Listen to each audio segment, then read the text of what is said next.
Hello दोस्तों, आपका अपने YouTube चैनल हिंदुस्तान स्पेशल में हार्दिक स्वागत। फवाद चौधरी जो कि पाकिस्तानी सरकार में साइंस मिनिस्टर हैं, अपनी ही सरकार के खिलाफ फट पड़े। फवाद ने ये कहा है कि खान की सरकार में बगावत बहुत तेज़ हो गई है। इस पर PTI के बड़े लीडर एक दूसरे के सामने आ गए।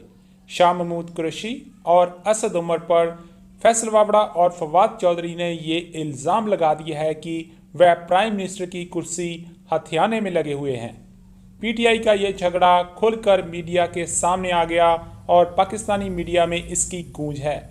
आज की वीडियो में उसामा गाजी और उसके पैनल ने ये बताया है कि कैसे पाकिस्तानी सरकार पर खतरे के बादल मंडरा रहे हैं। तो चलिए दोस्तों, आज की वीडियो की तरफ चलते हैं। Thank you very much. खबर यह है कि इत्तेहादियों के सर पर खड़े इक़्तिदार के ऐवान से ईंटें सरकने लगी। ऑपोजिशन तो रही एक तरफ, तब्दीली सरकार के अपने अंदर से आवाजें उठने लगी हैं। 6 महीने या 5 महीने हुकूमत जाने की सदाएं बढ़ने लगी हैं। तब्दीली सरकार को सियासत का अता पता है, ना गुड गवर्नेंस का हुनर पास है। हुकूमत की नाकामी का ये एतराफ़ किसी और ने नहीं बल्कि खुद विफाकी वजीर फवाद चौधरी ने किया। गैर मुल्की TV को इंटरव्यू में विफाकी वजीर साइंस एंड टेक्नोलॉजी ने यह राज भी खोल दिया कि तब्दीली सरकार को खतरा बाहर से नहीं अंदर से है। असद उमर, जहांगीर तरीन और शाह महमूद कुरैशी के आपस के झगड़े पार्टी को ले डूबे हैं और अब तो वज़ीर-ए-आज़म इमरान खान ने काबीना को साफ साफ बता दिया है कि कारकर्दगी दिखाने के लिए उनके पास बहुत कम वक्त रह गया है और वज़रा अब भी ना समझे तो मामलात हाथ से निकल जाएंगे।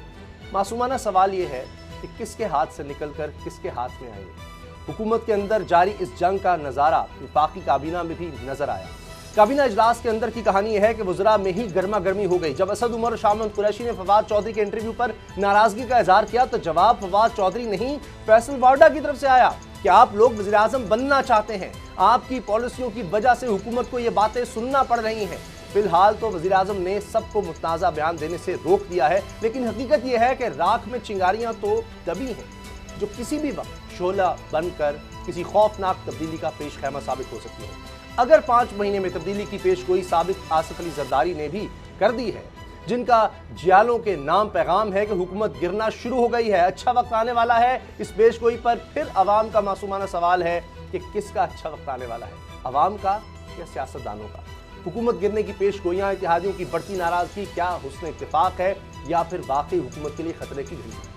इन सब के जवाब लेंगे ऐसे ही मासूमाना सवाल उठाने वाले सीनियर तज्ज़ियाकार एंकर पर्सन वसीम बदामी से। वसीम, बहुत शुक्रिया, आज आप हमें ज्वाइन कर रहे हैं। मेरे साथ असद खलील साहब, बाबर डोगर साहब भी हैं, वो भी आपसे सवाल करेंगे, हम आपस में भी गुफ्तगू करेंगे। लेकिन पहले चाह रहा हूँ कि आपको और सब देखने वालों को हम दिखा दें कि फवाद चौधरी साहब ने कह क्या दिया। पार्टीज के अंदर एक अपनी अपनी ग्रुपिंग भी चलती है, लेकिन आप अपने ही जो जिस शाख पे बैठे हों आप उसको तो नहीं काट देते। तो मुझे लगता है कि हमारी जो इंटरनल फाइटिंग थी बिटवीन दीज 3-4 टॉप लीडर्स, उसने ना सिर्फ पार्टी को बड़ा नुकसान पहुंचाया बल्कि इसके नतीजे में पूरी पॉलिटिकल क्लास आउट हो गई और उनकी जगह जो है वो ब्यूरोक्रेट्स ने ले ली। जी, इस बारे में हम वसीम बदामी से बात करेंगे। बाबर डोगर साहब, क्या लग रहा है आपको, ये वाकई बात कर रहे हैं फवाद चौधरी साहब, ये खबरें तो आपके पास भी ये थी, लेकिन अब तो उन्होंने यह है कि खुद से कोई बयान कर दे झगड़ों की और इससे लग रहा है ये भी खुश नहीं है, सारे ही खुश नहीं। उसामा साहब, जो आज की कैबिनेट मीटिंग है ना, उसने तो आज सब कुछ खोल के सामने रख दिया। फवाद चौधरी साहब जब मीटिंग स्टार्ट हुई तो असद उमर साहब जो हैं उन्होंने गिला किया कि जी इस तरह की स्टेटमेंट्स मिनिस्टर दे रहे हैं। उस पर इमरान खान साहब ने बड़े नरम तरीके से फवाद चौधरी से कहा कि आप बड़े ज़हीन हैं, समझदार हैं, तो हम आपसे इस तरह की स्टेटमेंट्स एक्सपेक्ट नहीं करते, तो अवॉइड करें।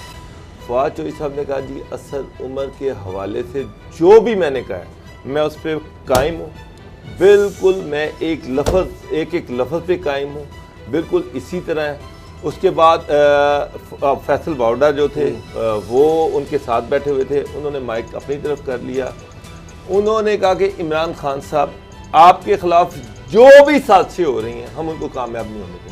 अच्छा, मसला ये है कि मिनिस्टर्स आज की कैबिनेट की मीटिंग में ये कह रहे हैं कि इमरान खान के खिलाफ बाहर से कोई साजिश नहीं कर रहा है, पार्टी के अंदर से साजिश हो रही है, ये अपने मिनिस्टर साजिश कर। ये बताएं कि ये इतने ही मासूम हैं फवाद चौधरी साहब, उनको नहीं पता कि इस तरह की बात से इतना बड़ा भौचाल आ सकता है। असद उमर के खिलाफ अगर वो बात कर रहे हैं, साथ कहते हैं जी मुशीर जो लगे हुए हैं इलेक्टेड लोग नहीं हैं, तो असद उमर तो इलेक्शन लड़के रहे हैं, क्या वो डिप्टी प्राइम मिनिस्टर उनको कहा जा रहा है इससे जेलसी है? क्या वजह है? क्या वाकई हुकूमत इतनी नाकाम हो गई है, इतने अंदर से खोखले हैं काबीना में मेंबर्स, इतनी लड़ाइयां हैं अंदर? बिस्मिल्लाहिर्रहमानिर्रहीम, बहुत शुक्रिया। देखिए, हाँ, जब वो नॉन इलेक्टेड मेंबर्स की बात कर रहे थे तो आई थिंक असद उमर की बात एक दूसरे तनाजुर में कर रहे थे, लेकिन जानने वाले जानते हैं, आपके साथ ही बड़े बाखबर लोग बैठे हैं, आपको बड़े बाखबर हैं कि खुद हमें काबीना के अंदर के लोग बाकायदा ये कहते हैं कि यार आप एक फहरिस्त तो मुरतब कीजिए कि फैसला साजी में कौन लोग अहम है, और फिर आप उसमें तफरीक कीजिए कि इसमें कितने लोग मुंतखब और कितने गैर मुंतखब है।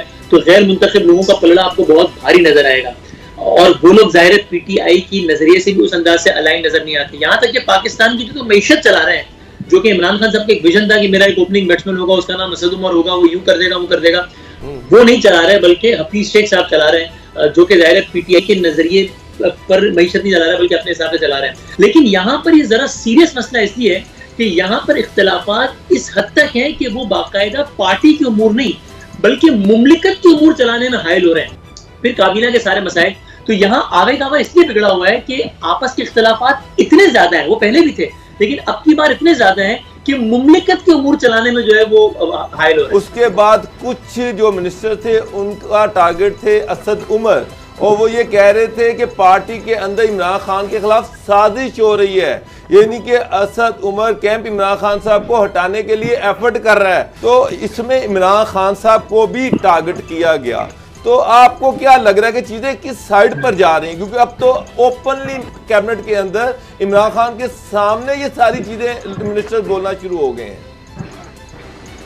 हाँ, देखिए, मुझे लगता है कि अब असल में एक तो अगेन बहुत इज्जत और एहतराम के साथ, लेकिन खान साहब के और अगेन ये सारी बातें वो हैं, इनमें कोई अचंभे की बात नहीं कर रहा, जानने वाले सब जानते हैं, आप लोग सब जानते हैं कि ये बात आप उनके अपने आसपास बैठे हुए लोगों से पूछे तो उसकी तस्दीक करेंगे कि वो कि जनाब एक बंदा आकर बंद कमरे में अपनी एक ब्रीफिंग देकर चला जाता है, खान साहब उस पर यकीन कर लेते हैं, फिर दूसरा बंदा आकर बताता है कि ये तो बिल्कुल गलत कह रहा था, असल मामला ये, तो खान साहब उस पर बिलीव कर लेते हैं। फवाद चौधरी साहब ने बात की है ना, उसकी रिबटल नहीं आई और वो अपनी स्टेटमेंट के ऊपर कायम है। आज भी कैबिनेट की मीटिंग में उन्होंने कहा है कि मैं अपनी बातों पे कायम हूँ।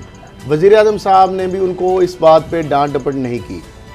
दूसरा उनकी तारीफ की है, दूसरी बात की है, बस ये कहा है कि आपने आगे स्टेटमेंट नहीं देनी, अच्छा, आपने मीडिया के आगे आप बोलना नहीं। दूसरी बात ये है कि जो आसिफ जरदारी साहब ने कहा 5 महीने के बाद खुशखबरी मिलने वाली है, वज़ीर आज़म साहब खुद कैबिनेट में कह रहे हैं 6 महीने तक आपके पास वक्त है, अगर आपने डिलीवर ना किया, आपने परफॉर्म ना किया तो मामला दूसरी तरफ निकल बारे आर से निकल जाएंगे और दूसरी तरफ चले जाएंगे।